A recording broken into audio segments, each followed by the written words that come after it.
Hi everyone, welcome back to another Therapy Tip Tuesday. I'm Miss Lauren from the Comac office, and I am back again this week to talk all about my favorite therapy tips and activities that I love to use in my own sessions. This week I am here to talk about trains and ways that we can use trains and train tracks to elicit speech and language goals.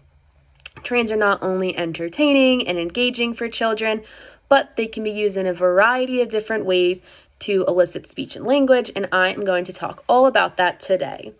So the first way that we can use trains to elicit language is through requesting. So you can hold one of the train tracks in your hands and have the child request for each track.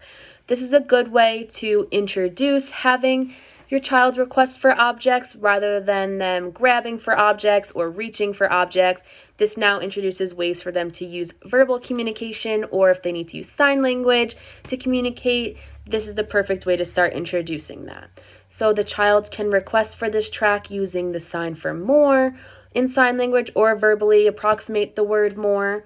Once they request, you can hand them the piece and so on. This can continue throughout play. You can have them request for each track. You can have them request for every other track, as long as you're just getting some of those requests in there. And if you're seeing that your child has a bunch of tracks now and they're trying to put the track together, but they're having a bit of a hard time doing that, you can have them request for help. You can be like, oh, looks like you need help. And if they go to hand you the track rather than them expressing that they need help, you can stop them and model the sign for help or ask them to say help, so that they're using their words rather than them just handing it to you and you doing it for them. And so that was one way that we can use requesting with trains. And these techniques that I use for trains don't just have to be used solely with trains. They can be used for any activity throughout the day. They can be used for requesting food. They can be used for requesting other toys. They really can be used for requesting anything. This is just how I typically use it when playing with my train set. And another way that you can use trains to build on language skills is if you have a train set that's similar to mine, you'll see that each one of my tracks is a different color, which serves for a great way to focus on color identification.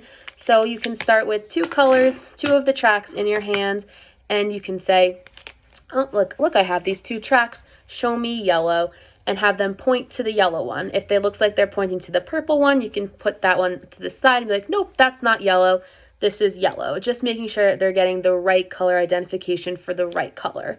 So once they've been able to identify each color from that field of two, you can focus on them labeling the color. So asking that WH question of, what color is this? What color is this? And so on. This track specifically is really great for that color identification. And another way that we can use trains to work on expanding language is focusing on expanding that expressive language. So when playing with your child, there's so many different ways that we can model language for them to get them to use phrases and try to get them to imitate all of our phrases. So for example, if they're wanting another track and they're past the one word step, the one word level of using that communication, they can start building on those 2 to 3 word phrases like want more, I see blue, push the train. If they're having trouble putting the train track together, you can model put in or push in. Take any opportunity you can to really model that language for those children. So the more that they hear those models, then hopefully it'll turn into their expressive language.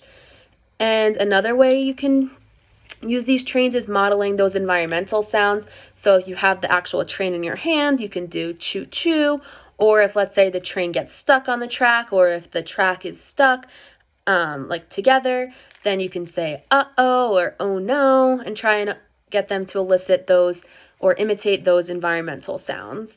And for older children who, let's say, aren't working on those early language skills anymore, but you still think that this train would be a great motivator for them throughout the session, let's say they're working on articulation and they're working on that SH sound, you can have them practice 5 of their SH words, and you can come up with that agreement for every 5 words you do, you can get a train track, and so on. You can repeat that until the train set is full, and that'll get so many trials of their articulation, of their target words out of them. And yeah, it's a really great way to use the same exact material for a wide variety of different ages. And lastly, if you are playing with more than one child, a train is a great way to target that pragmatic language. You can have the children practice taking turns putting the train track together. If you only have one train in your set, you can have them share the train and practice taking turns with driving the train. And yeah, so this train really allows for so many different ways for you to expand your child's language and work on those speech and language skills throughout your whole entire session just with this train toy. So yeah, that's all I have for today, and I will see you all next week for another therapy tip. Bye!